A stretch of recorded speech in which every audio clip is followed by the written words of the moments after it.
Shri Venkateswara gold తాకట్టులో ఉన్న మీ బంగారాన్ని విడిపించి కొనబడును.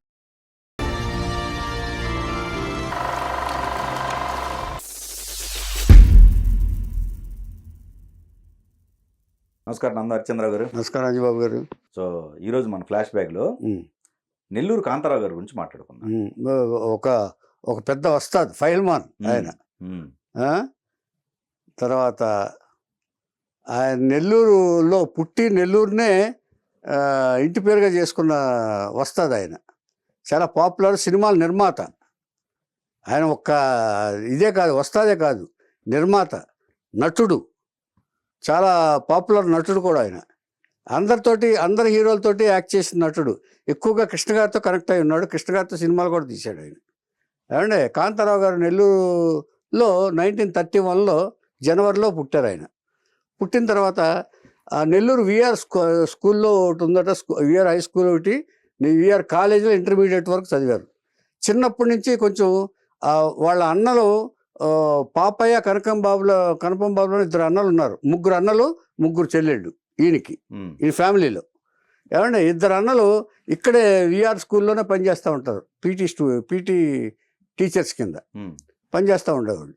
తర్వాత ఈయన ఏం చేసేవాడంటే చిన్నప్పటి నుంచి కొంచెం బాడీ బిల్డింగ్ మీద ఎక్కువ కాన్సన్ట్రేట్ చేసేవాడు ఆయన. దాని మీద కుస్తీ పోటీలు అంటే ఎక్కువ ఇష్టం.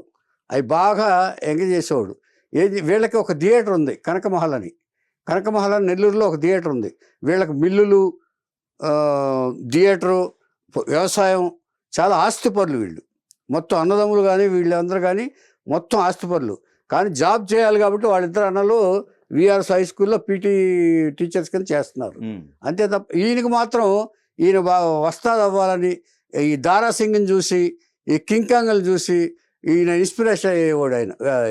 ఈ కుస్తీ పోటీల గురించి తెలుసుకుని తర్వాత ఈయన ఏం చేశాడంటే ఈ కనకమహల్ వెనకాలే ఒక వ్యాయామశాలను పెట్టి వ్యాయామ శిక్షణ అక్కడ ఇస్తూ ఈ నేర్చుకునే గురిపట్టి యూత్ అందరిని అక్కడ తీసుకొచ్చి ఎక్సర్సైజ్ చేసేవాడు ఆయన. ఎక్సర్సైజ్ చేయించేవాడు. ఈయన కూడా ఎక్సర్సైజ్ చేసి బాడీ బిల్డ్ చేసేవాడు ఆయన. ఓకే. ఈ డంబుల్స్ అవి ఉంటాయి కదండి, అలా ఈ థియేటర్ వెనకాలే, వాళ్ళ సొంత థియేటర్ కాబట్టి. ఇలా ఉంటుండగా ఈయన ఏం చేశాడంటే, ఈయన వస్తాద్ అయ్యే కొద్దీ ఈయన ఏం చేశాడంటే అసలు మన దారాసింగ్ని, కింకాంగ్ని మన నెల్లూరు ఎత్తుకు తీసుకురాకూడదనే ఐడియా వచ్చింది ఆయనకి. ఐడియా వచ్చి వాళ్ళని కాంటాక్ట్ చేసి తీసుకొచ్చి నెల్లూరు తీసుకొచ్చి కుస్తీ పోటీలు పెట్టి నెల్లూరు ప్రజలకి, మన ఆంధ్ర ప్రజలకి వాళ్ళని చూపించాడు. ఆ కుస్తీ పోటీలు చూపించాడు. అది ఎవరు ఇమాజిన్ కూడా చేయలేరు. ఏం చేద్దంటే దారాసింగ్ని, కింకాంగ్ తీసుకురావడం అంటే వాళ్ళు అప్పుడు వెరీ మోస్ట్ పాపులర్ రెజ్లర్స్ వాళ్ళిద్దరు అప్పట్లో. చూడాలని అనుకునేవాళ్ళు. ఆ కుస్తీ పోటీలు పెట్టి ప్రైజులు ఇచ్చి, అంతే ఇచ్చి, వాళ్ళకి రెమ్యునరేషన్స్ ఇచ్చి అన్నీ తీసుకొచ్చి పోటీలు ఏర్పాటు చేసేవాడు ఆయన. ఇట్లాగా ఇంకా ఈయన ఎక్కడ పోటీలు ఉంటే అక్కడికి వెళ్ళి పథకాలు సాధించేవాడు ఆయన. తర్వాత ఏలూరులో నూకరాజు అనే ప్రసిద్ధ మల్లయోధుడు ఉన్నాడు ఆయన. ఆయన ఓడించాడు అక్కడ ఏలూరులో ఓడిస్తే ఆంధ్ర టైగర్ అని బిల్డ్ ఇచ్చారు ఆయన. తర్వాత పోలాండ్లో వార్సా అనే దాంట్లో అక్కడికి వెళ్ళి పథకాలు సాధించుకొచ్చాడు ఆయన. ఎక్కడికి వెళ్తే అక్కడ ఈయన బాగా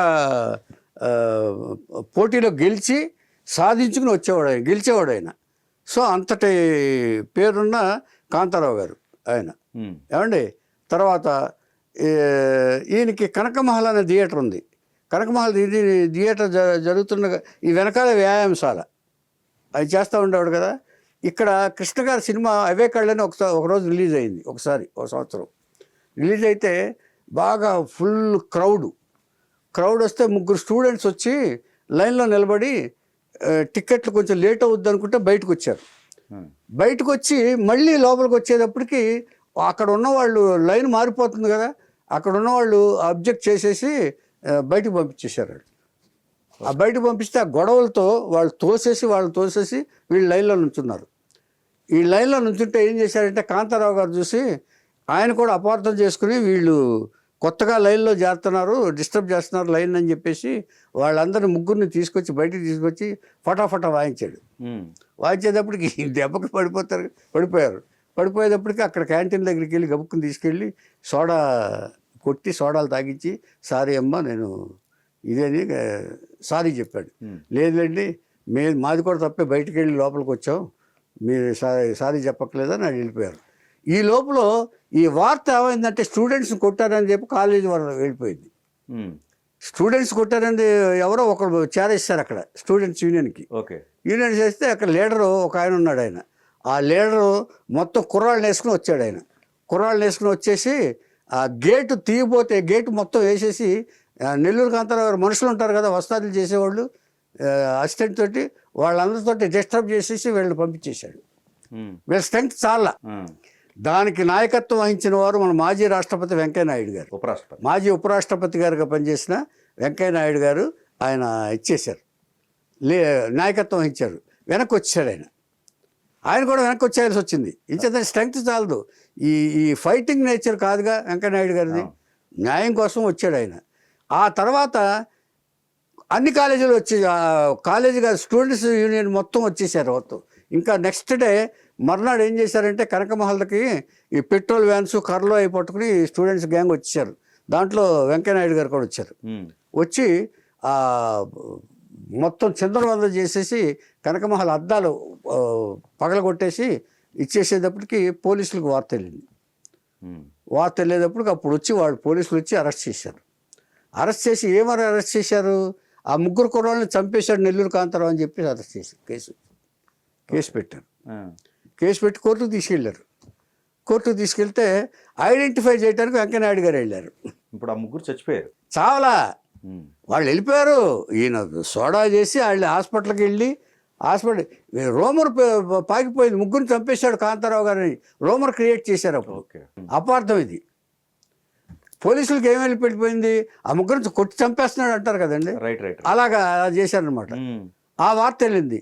ఆ వార్త వెళ్ళిన నడుపుతూ ఈ కుర్రాళ్ళు ఈ పెట్రోల్ పంచుకుని వచ్చారు కదండి, అప్పుడు కాంతారావు గారు ఈ వీళ్ళతో గొడవ ఎందుకులని చెప్పేసి వెళ్ళిపోయాడు ఆయన. ఇది సెకండ్ ఇన్సిడెంట్.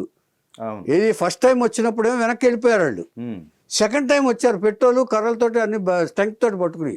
అప్పుడు ఏం చేశాడంటే ఈ స్టూడెంట్స్ తోటి కరెక్ట్ కాదని చెప్పేసి గోడ దూకి ఇంటికి వెళ్ళిపోయాడు ఆయన. ఎవరో కాంతారావు గారు. ఎందుకంటే ఇది మళ్ళీ పెద్ద గొడవ అవుతుంది అంటే అప్పుడే ఆయన ఫీల్ అయ్యాడు వాళ్ళు కొట్టినందుకు. కుర్రాళ్ళు నాలాటాడు దెబ్బ వేస్తే ఇదైపోద్ది కదని ఫీల్ అయ్యి వాళ్ళకి సారీ చెప్పాడు కుర్రాళ్ళకి. వాళ్ళు వెళ్ళిపోయారు. వెళ్ళిపోయిన తర్వాత వీళ్ళు అరెస్ట్ చేశారు పోలీసులు వచ్చేసి, మీరు చంపేశారని హత్యానేరం మీ మీద మోపబడింది. హత్యానేరం ఏంటండి అసలు, ఇది వాట్ హ్యాపెండ్, ఏమీ లేదు కదా ఇది అని చెప్పేసి కాంతారావు చెప్పాను. వినలా, మీరు రావాల్సిందే అని చెప్పేసి వెళ్ళిపోయాడు కదా, గోడ దూకి వెళ్ళిపోయాడు కదా, ఇంటికి వెళ్ళి అరెస్ట్ చేశారు. బయటకు తీసుకొచ్చి అరెస్ట్ తీసుకుని కోర్టులో ప్రజెంట్ చేశారు. మొత్తం అనుయాయుల్ని అది స్టూడెంట్స్ మీద తిరగబడ్డ వాళ్ళని అందరినీ కోర్టులో ఐడెంటిఫై చేయడానికి కోర్టులో ప్రజెంట్ చేసినప్పుడు వెంకయ్యనాయుడు గారు వచ్చారు. వెంకయ్యనాయుడు గారు ఆయన అసిస్టెంట్ ఉంటారు కదా, వచ్చి ఎవరెవరు చేశారో ఐడెంటిఫై చేయండి అని, ఎవరెవరు కొట్టారు ఏంటని ఐడెంటిఫై చేయంటే నెల్లూరు కాంతారావు గారిని వెంకయ్యనాయుడు గారే ఐడెంటిఫై చేశారు. వాళ్ళు శిక్ష వేశారు. అరెస్ట్ చేస్తే శిక్ష వేస్తే ఆ తర్వాత ఇది బయటపడి ఈ కుర్రాళ్ళు బతికే ఉన్నారని చెప్పి తెలుసుకుని మళ్ళీ బయటకు వచ్చాడు ఆయన. ఆ కేసు అయిపోయింది. ఇది ఒక జరిగిన ఇన్సిడెంట్ ఏమండి, కనకమహల్ దగ్గర జరిగిన ఇన్సిడెంట్. ఆయన అపార్థంతో కూడిన కేసు అది ఏమండి. ఆ తర్వాత ఈయన ఏమి చేయలేదు, వాళ్ళందరూ సేఫ్గా ఉన్నారని తెలిసిన తర్వాత బయటకు వచ్చాడు ఆయన కేసు నుంచి. బయటకు వచ్చిన తర్వాత 1959లో ఇప్పుడు రేచుక్క పగడచుక్క అని చెప్పేసి, అదే ఇప్పుడు ఇందాక చెప్పాడు ఆయన, రేచుక్క పగడచుక్క అనే ఎన్టీఆర్ సినిమాలో ఈయనకి వేషం వచ్చింది. ఒక పర్సనాలిటీ కావాల్సి వచ్చి ఇక్కడి నుంచి తీసుకెళ్ళారు ఆయన. తీసుకెళ్ళి రేచుక్క పగడచుక్కలో వేషం వేయించారు ఆయన.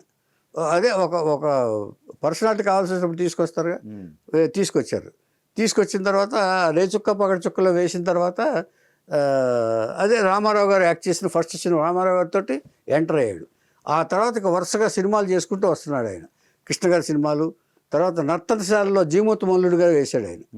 నర్తనశాలలో బొబ్బులి యుద్ధంలో పహిల్వాన్గా వేశాడు ఆయన. బొబ్బులి యుద్ధంలో తర్వాత తాండ్రపాపారాయుడు ఇచ్చేసి అప్పట్లో తాండ్రపాపారాయుడుగా ఈయన వేసిన ఎస్ రంగారావు వేసిన సినిమా అది బొబ్బులి యుద్ధం. Okay okay. వీరాభిమానిలో అంటే ఇలా సినిమాలు చేస్తూ వీరాభిమానిలో ఘటోత్కచుడు వేశాడు. తర్వాత నర్తనశాలలో దండమూడి రాజగోపాల్ గారు అని మరో మల్లయోధుడు ఉన్నాడు, భీముడిగా వేశాడు. ఆయనతోటి ఈ కౌరవులు పాండవులు ఎక్కడున్నారో కనిపెట్టడానికి జీమూత మల్లుడిని పంపిస్తారు. జీమూత మల్లుడిగా వేసింది నెల్లూరు కాంతారావు గారు. అప్పుడు ధర్మరాజు ఏం చేస్తాడంటే వీడిని బతకనివ్వద్దు, చంపేసాడంటే చంపేస్తాడు రాజగోపాల్. అంటే ఇద్దరు మల్లయోధులు అక్కడ తలపడ్డారు. ఓకే. ఏమండి అట్లా అయిన తర్వాత ఈయనకి ఏమనిపించిందంటే సినిమాల్లోకి వచ్చిన తర్వాత జమీందారులో అక్కినేనితో ఫైట్ చేసే క్యారెక్టర్ అయింది గుండుతోటి. జమీందార్ అనే సినిమాలో అక్కినేని నాగేశ్వరరావు ఫైట్ చేస్తారు. అది చాలా పిల్లలాగా ఉండేవాడు ఆయన. ఓకే. ఏమండి తర్వాత అంతస్తుల్లో భానుమతి వీళ్ళందరితో కూడా భానుమతితో రౌడీగా వేశాడు. అంతస్తులో కూడా రౌడీగా వేశాడు. భానుమతి చాలా కేర్లెస్గా తిట్టేస్తుంది వాడిని. ఆయన పోరా అంటూ చాలా కేర్లెస్గా తిట్టేస్తుంది. భానుమతితో బాగా రిజిస్టర్ అయింది కూడా నెల్లూరు కాంతారావు వాడి. ఆవిడ వాక్చాతుర్యంతో వీడిని తిట్టేస్తుంది. ఏమండి ఇలా అనుకున్నప్పుడు ఆయనకి ఏమనిపించిందంటే తన సినిమా తీయాల్సిన నిర్మాత కావాలని అనిపించింది. అప్పుడు ఏమనుకున్నాడంటే నగేష్ నటించిన బాలచంద్ర దర్శకత్వంలో సర్వసుందరం దాన్ని డబ్ చేశాడు ఆయన.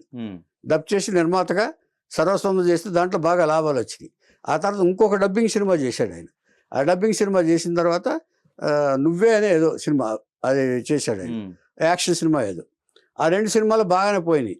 తర్వాత ఈయన పార్ట్నర్ ఎవరంటే నెల్లూరుకి చెందిన హుస్సేన్ అనే అతనితో పార్ట్నర్ చేశాడు. ఓకే. హుస్సేన్ అనే అతను పార్ట్నర్గా కలుపుకొని సినిమాలు చేశారు ఆయన. సినిమాలు చేసిన తర్వాత ఇప్పుడు డూండి గారి సాయంతో అసాధ్యుడు అనే సినిమా కృష్ణ గారితో తీశాడు. కృష్ణ గారితో తీయాలనుకుని డూండి గారితో హెల్ప్ చేస్తానంటే అసాధ్యుడు అనే సినిమా తీశాడు. అసాధ్యుడు అనే సినిమాలో కేవలం ఫస్ట్ టైము కృష్ణ గారు అల్లూరి సీతారామరాజుకి ఆ సినిమాలోనే వేశాడు. అల్లూరి సీతారామరాజు సినిమా తీయటానికి కారణం కూడా ఒక విధంగా ఈ చిత్రంలో ఆయన వేసిన వేషం బాగున్నారంటే. Okay. First time Alluri Sitaramaraju వేశాడు ఒక అంతర్నాటకంలో. అదే ఏమండి తర్వాత రెండో సినిమా ఇమ్మీడియట్గా అఖండుడు అని తీశాడు. అది ఫ్లాప్ అయింది. అది ఫ్లాప్ అయిన తర్వాత ఆ తర్వాత సినిమాలు కొంచెం తగ్గించేసి నిర్మాతగా తగ్గించేసి ఆ తర్వాత నటుడుగా కంటిన్యూ అయ్యాడు. నటుడిగా కంటిన్యూ అయిపోయిన తర్వాత ఈయనకి పెళ్ళయింది. అంటే ఆ తర్వాత ప్రేమ నక్షత్రం అని హుస్సేను ఒక సినిమా తీశాడు అనుకోండి, వేరే విషయం. అది తర్వాత ఆయన విడిపోయి నెల్లూరు కాంతారావు గారి సినిమా మానేసిన తర్వాత ఆయన విడిపోయి వేరే సినిమా తీసుకుని ఆయన కూడా దెబ్బతిని వెళ్ళిపోయారు. దాని తర్వాత విడిపోయారు. అంటే పార్ట్నర్స్గా ఉన్నప్పుడు బాగానే ఉన్నారు. ఆ తర్వాత చేసుకున్నారు. తర్వాత ఈయన నిర్మల అనే ఆవిడని పెళ్లి చేసుకున్నారు. పెళ్లి చేసుకున్న తర్వాత వీళ్ళకి 7 సంవత్సరాల వరకు పిల్లలు కలగరు. పిల్లలు కలగకపోతే ఏంటంటే ఇక వాళ్ళ బంధువులు ఎవరో మెడ్రాస్లో ఒక డాక్టర్ని కలిస్తే ఫెర్టిలిటీ దీంట్లో కలిస్తే పిల్లలు పుట్టారు. ఒకళ్ళకి వాళ్ళ బంధువుకు పుడితే ఇంకొక ఇద్దరిని పంపిస్తే వాళ్ళకు కూడా పుట్టారు. సో సక్సెస్ రేట్ ఎక్కువ ఉంది. అప్పుడు ఏమనుకున్నాడంటే ఈయన మనం కూడా వెళ్దాం అని చెప్పేసి ఆయన డాక్టర్ దగ్గరికి వెళ్ళారు. డాక్టర్ దగ్గరికి వెళ్తే మళ్ళీ రమ్మన్నారు, మందులు రాసి. ఈ మందులు వాడి మళ్ళీ రండి, ఆపరేషన్ చేయించుకోవాలి.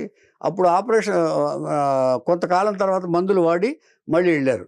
అప్పుడు ఆపరేషన్ ప్రిపేర్ అవ్వాలన్నారు. ఆపరేషన్ నేను అక్కడ చేసుకుంటాను, మా నూజివీడులో చేసుకున్నారు, మాకు హాస్పిటల్ ఉంది, మాకు తెలిసిన వాళ్ళు ఉన్నారు డాక్టర్స్ అని చెప్పేసి నూజివీడులో చేసుకుంటా అన్నాడు. మెడ్రాస్లో. ఇది మెడ్రాస్లో జరిగింది. ఇది ఏమండి ఆపరేషన్ చేసుకుంటా అంటే నాకు షూటింగ్ ఉంది, ఫినిష్ చేసుకొస్తా అని చెప్పి షూటింగ్ ఫినిష్ చేసుకున్నాడు. ఆపరేషన్కి రెడీ అవ్వడానికి న్యూజివీడు వెళ్ళాడు. న్యూజివీడు వెళ్ళిన తర్వాత వాళ్ళకి క్లోరోఫారం ఇవ్వాలి. క్లోరోఫారం ఇవ్వాలంటే ఈయన మాస్క్ వేస్తారు కదా, క్లోరోఫారం ఇచ్చేటప్పుడు మాస్క్ వేసినప్పుడు అవి తీసి పారేస్తే అది కుదరదండి, అది తీయాలని చెప్పేసి బలవంతంగా కూర్చోబెట్టి క్లోరోఫారం ఎక్కువ ఇచ్చారో లేకపోతే ఇది ఇచ్చారో అది వికటించింది, విషంగా మారిపోయింది. క్లోరోఫారం వికటించి ఆయన మళ్ళీ లేవాల. ఓకే. ఆపరేషన్ వైద్యుడు నిర్లక్ష్యం. అంటే ఈ బలవంతంగా ఇచ్చి ఒకవేళ డౌట్ ఏంటంటే బలవంతంగా క్లోరోఫార్మ్ ఏమైనా ఎక్కువ ఇచ్చారా, లేకపోతే మందు ఏమన్నా ఇదయిందా, లేకపోతే వేరే ఏమైనా జరిగిందా అనేది కూడా డౌట్ వచ్చింది. కానీ ఆయన మళ్ళీ అంటే ఏం చేశారంటే బలవంతంగా ఇచ్చారు వీళ్ళు. కూర్చోబెట్టి కట్టేసి చేతులన్నీ పట్టుకుని ఆయన మీరు ఇలా చేయకూడదని చెప్పేసి, ఆయన ఇచ్చేది బలవంతుడు కదా, బలవంతుడు. చేయకూడదని చెప్పేసి 10 మంది పట్టుకుని క్లోరోఫార్మ్ ఇచ్చారు. ఆ ఇవ్వటంలో ఏమన్నా మిస్ అయిందో ఏం జరిగిందో కానీ ఆయన మళ్ళీ లేవలేదు. ఇటు పిల్లలో కలగలేదు, ఇటు ఇది లేవలేదు. దాంతో నెల్లూరు కాంతారావు గారి చరిత్ర అక్కడ నూజివీడులో ముగిసిపోయింది. ఓకే. దాదాపుగా ఆయన 1970 అంటే 40 ఏళ్ళ వయసులో పోయాడు ఆయన. కేవలం ఆయన 40 పిల్లల కోసం. పిల్లల కోసం అసలు అక్కర్లేదు, అది కూడా అక్కర్లేదు. ఆయన భార్య పాపం ఆశపడింది ఆవిడ. తర్వాత 40 పిక్చర్లు దాదాపు యాక్ట్ చేశారు ఆయన, టోటల్గా అన్ని కలిపి. హిందీలో కూడా చేశారు ఆయన. ఈ పర్సనాలిటీ హెల్ప్ చేసింది బాగా. రైట్. పర్సనాలిటీ హెల్ప్ చేసి దాదాపు 40 పిక్చర్లు చేసిన తర్వాత ఒక వైద్యుల నిర్లక్ష్యం అని కూడా అనలేం. మనం ఏం జరిగిందో తెలియదు, మనకు తెలియకుండా అవి మాట్లాడకూడదు. కాబట్టి అక్కడ జరిగిన ఆ క్లోరోఫార్మ్ ఇచ్చినప్పుడు ఆయన మళ్ళీ లేవకుండా తుది శ్వాస ఇచ్చేశారు. కానీ ఇప్పుడు ఈయన బాడీ రెసిస్టెన్స్ పవర్ ఉంటుంది కదా, అది కూడా పనిచేయలేదా? అంటే ఏమో ఆయన చాలా ఒకటంటే ఆరోగ్య పట్ల చాలా శ్రద్ధ వహిస్తాడండి ఈయన. మరి అదే అప్పుడు వ్యాయామం చేసేవాడు కదండి, చేసేవాళ్ళు కాబట్టి. ఒకవేళ ఆ మందులు ఏమన్నా పని చేయలేదేమో ఈయన బాడీకి. ఓకే.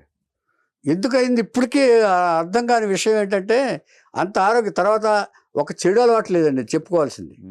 పహిల్వాని ఒక మందు కానీ ఇది కానీ ఏమి ఇచ్చేదంటే వీళ్ళు చాలా జాగ్రత్తలు వహిస్తారు వ్యాయామాలు చేసేటప్పుడు.